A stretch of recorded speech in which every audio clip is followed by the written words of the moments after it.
Greetings everybody. Today the Cornwall channel has been taken down to Penzance and we're going to interview a rock legend this afternoon, and I was trying to think who can I get to do the interview today, so I decided to get my best friend, local community DJ, Mr. Rob Noxious. Oh, blimey! Here I am! What are we doing today, Rob? Today, Bart, we've got one fantastic scenario. We have got the God of Hellfire, Arthur Brown, playing at the Acorn Theatre, and for me it's going to be a baptism of fire interviewing him. I am the God of Hellfire, and I bring you the Cornwall channel. Mr. Arthur Brown. Yes. Delighted to welcome you to Penzance, and particularly here to the Acorn Theatre. Yeah, it's a great looking place. I like it. I think it's entirely fitting, seeing as, if you don't mind me saying, you were a pioneer of music as theatre back in the 60s. I wanted to do some presentations of ideas that, in the end, the only way I could do it was by having characters. Yes. And so that led to costumes and all of that. Did it just? one particular character that we're particularly familiar with, although I need to explain maybe for our younger viewers on the Cornwall channel about the God of Hellfire. Whoa. And a certain track which was #1 across both sides of the Atlantic in August 1968, Fire. Yes. Which lit up the charts way back when. It was a very good song. And of course later Prodigy had it on their first single. They sampled it, didn't they? And the line, I'm the God of Hell, appeared in all kinds of things. It appeared in a Clint Eastwood movie. All right. It's Marilyn Manson and various other bands. So what do you have to tell them? I love her. My mother just said, one day you will be famous. And I want you to go out on the stage. And I want you to throw yourself up to your full height. And to look most commanding. And then I want you to shout, I am the God of Hellfire! And I bring you!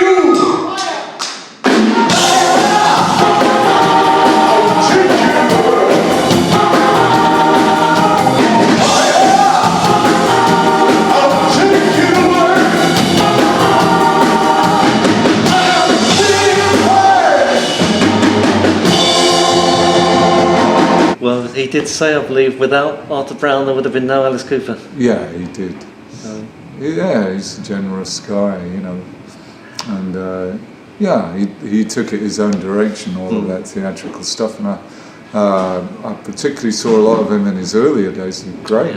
Yeah, fantastic. Very good presence. Well, thinking about Alice Cooper and yourselves, I mean, two of the most dramatic performers I ever saw on Top of the Pops, and yes. I just wondered, when you did Fire, was it thrilling for you like it was for us? It was something else. Well, in those days, the stage act opened with the fire helmet. Yes. In a number called Nightmare, and then the act ended with, I've forgotten which song it was, and that had smoke coming out. And then I did Fire in the middle. Yeah. And then of course when it came to the TV, we put it all into that one number. Yeah. And so I'd never seen it, and then when I saw it, wow, this is quite incredible. A very visceral performance, fantastic. Yeah. And I've seen footage of you being lifted onto the stage in a crane and with your helmet. So it was a colander, wasn't it? And it was filmed. It depended on the gig. That one we got rid of the colander. Yeah. And it had a kind of pie dish with petrol in it. And some guys had to chunk beer over you to at that festival. That happened. Yeah. Beer and other stuff.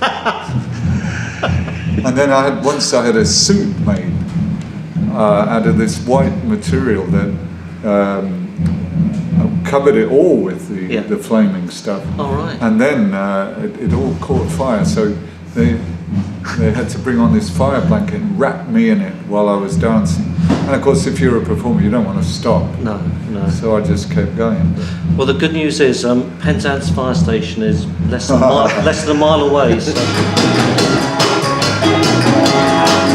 Well, it's so long to you, the things you say now. I can't get down on my knees and pray, but it all happens somehow. And all that I need, all that I know is coming out of everything. You know that when my heart will start to run, you say, well, I ain't got time to waste it by. I know the unknown and the unknown knows me. Ain't no race, you know that it's 'cause I know the unknown and the unknown knows me.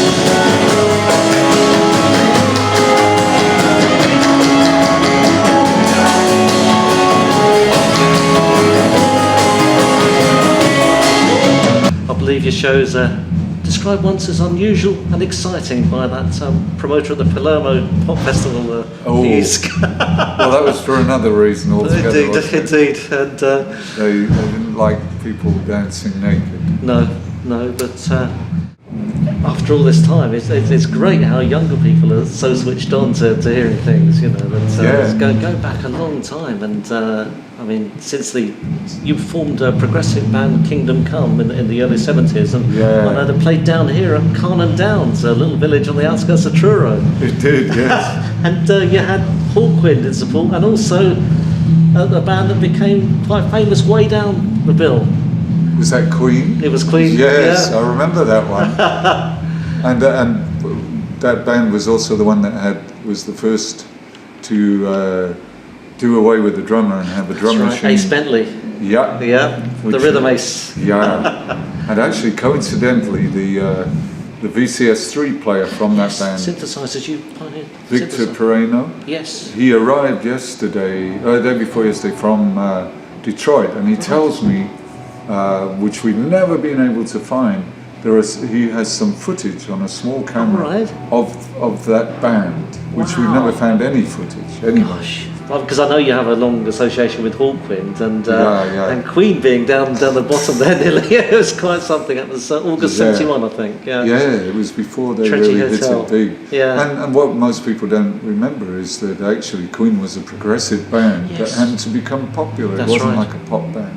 Yes. And so, but that was the sort of peak of the Progressive. public acceptance of prog rock, really. Yes. Yeah. But what I find with the younger people is that if they respond to the energy, and it doesn't really matter so much what the format is or how old you are or whatever. If the energy's there, that's it. I see you still got your dancing moves. That's, I go out dancing. Yeah. I'm actually taking some lessons. Are you? Yeah, I've got a woman who's teaching me some free form moves. Right. But you know, places where I'm not so skillful. So, All right. well, why not? I mean, Yeah, absolutely. Yeah. I think coming to a point in your life where you think you know everything you're ever going to know. Boring, isn't it? Really boring. Might as well give up. More doors to open and more to explore. Then. Yeah, always. Yeah. Well, we're looking forward to some shared moments of madness tonight here at the Acorn. And Oh, I hope so. I know the crowd, the local crowd here, are looking forward to being part of the performance with you. Yeah. Well, I love Cornwall. I was down here when I was younger, and it's a different, as they used to say, different vibe. I was here. just thinking those very same words actually. Yeah.